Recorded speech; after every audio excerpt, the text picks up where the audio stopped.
DCP किरण अहलुवालिया का rude और egoistic behaviour और उनका एसपी वेद सक्सेना की काबिलियत पर शक करना, जहां एक और पुलिस डिपार्टमेंट की साफ सुथरी इमेज को धुंधला कर रहा था, वहीं दूसरी ओर डीजीपी आर के झा के चेहरे पर लगातार बढ़ती हुई झुंझलाहट एसपी वेद को उनके शांत और कैलकुलेटिव नजरिए को बदलकर जल्दी से जल्दी उस ब्लैकमेलर को गिरफ्त में लेने का दबाव डाल रही थी।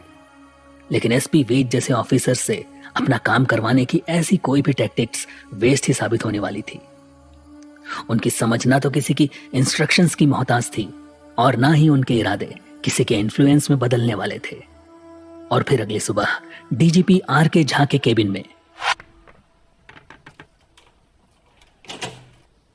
Good morning sir.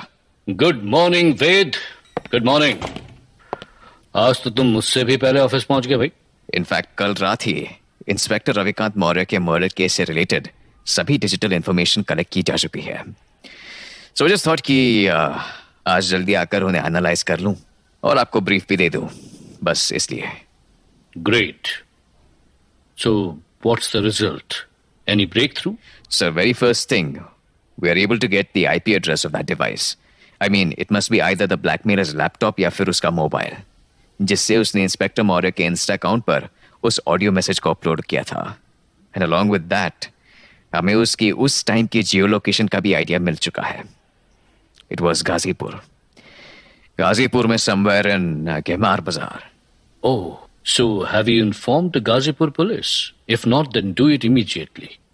उनसे बोलो कि एक सर्च ऑपरेशन लॉन्च करें और जितनी जल्दी हो सके उस ब्लैकमेलर को अरेस्ट करें quickly. No, sir. That's not possible. How can you forget कि IP address is just like a footprint, digital footprint, आपकी हर ऑनलाइन एक्टिविटीज के। But after completing your task आप अभी भी वहीं उसी डिवाइस या प्लेस पर रुके हैं, इसकी कोई गारंटी नहीं।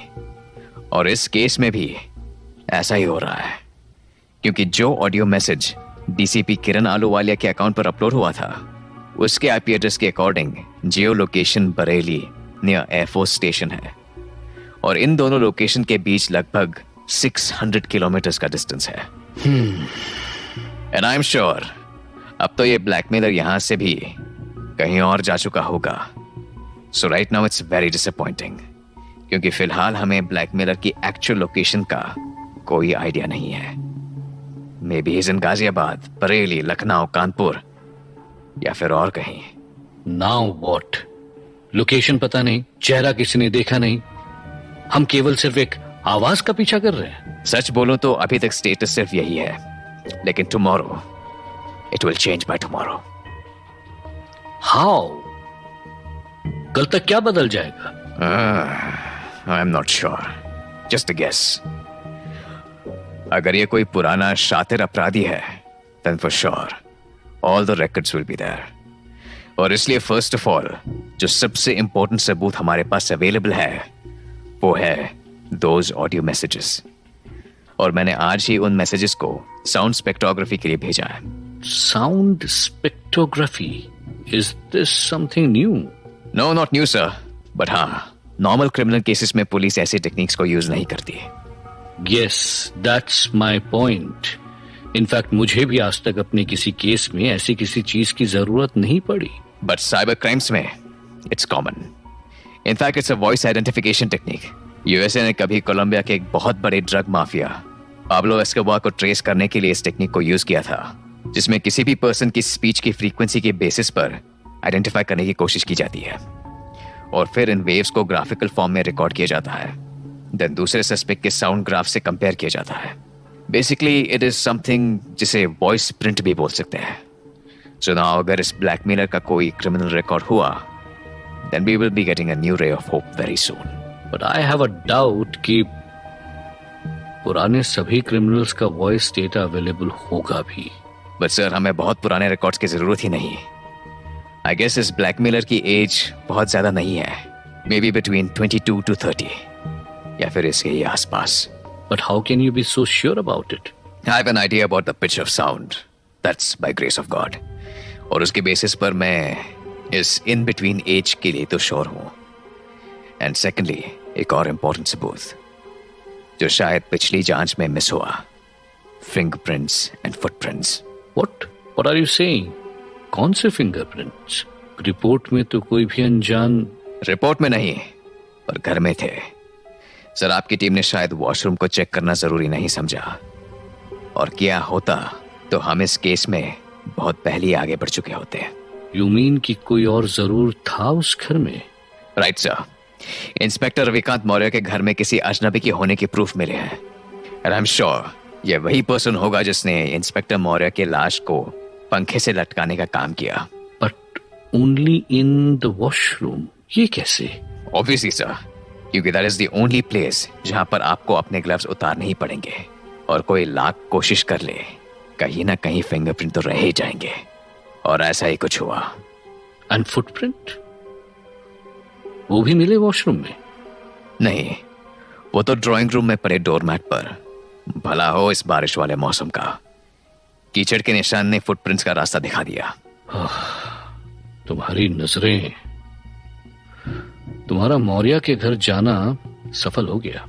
हाँ सर, लेकिन पूरी तरह से तभी जब इनके बेसिस पर हम सस्पेक्ट को ढूंढ पाए।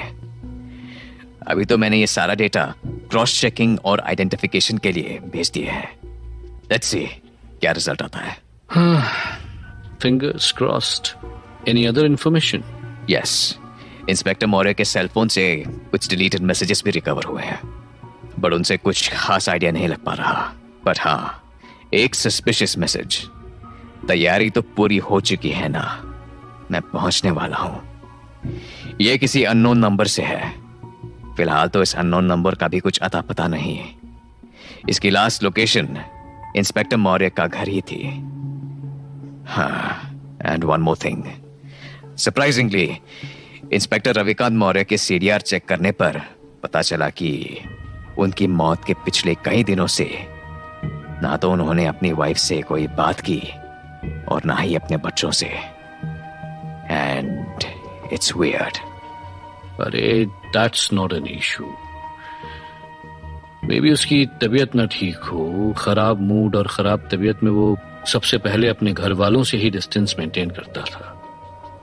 जब हम एक ही पुलिस स्टेशन पर पोस्टेड थे तो न जाने कितनी बार उसकी वाइफ इस बात को लेकर मुझसे कंप्लेन कर चुकी थी।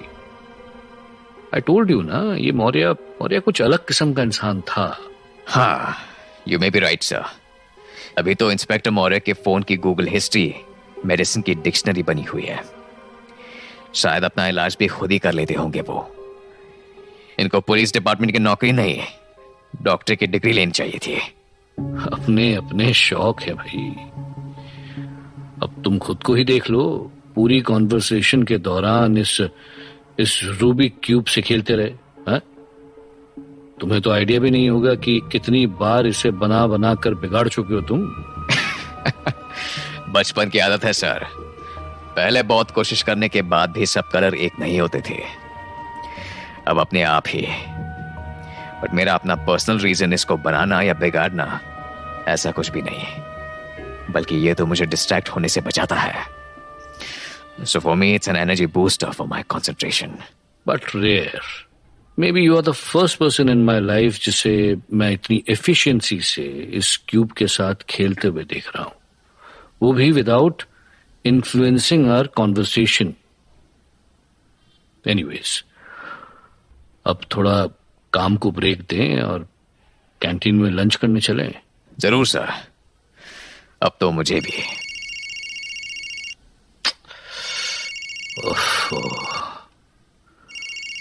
अभी नेताजी का फोन, इसको भी इसी टाइम आना था। Just give me a second wait. Sure. अब hello sir, how are you sir? क्या? कब? कैसे? अभी कल ही तो। जी सर, मैं तुरंत एक्शन लेता हूं सर। नहीं, मैं संभाल लूंगा सर। हाँ, श्योर, बिलीव मी, मेरा विश्वास करिए, मैं जल्दी। श्योर। क्या हुआ? Is everything all right? आप परेशान क्यों हो रहे हैं? पानी, ये yes, have it sir. No, अभी नहीं। अभी पानी पीने तक का टाइम नहीं है। जरा ये switch on the TV on करो. How can it be possible? क्या हुआ सर? कानपुर लखनऊ हाईवे पर बेतहाशा सड़क हादसा. तेज रफ्तार और बारिश की वजह से पुलिस जीप डिवाइडर से टकरा गई. गाड़ी में आग की ऊंची लपटों के बीच ही कानपुर डीसीपी किरण आलूवालिया की दर्दनाक मौत. ड्राइवर की जान मुश्किल से बचाई जा सकी. What? How? I can't believe this.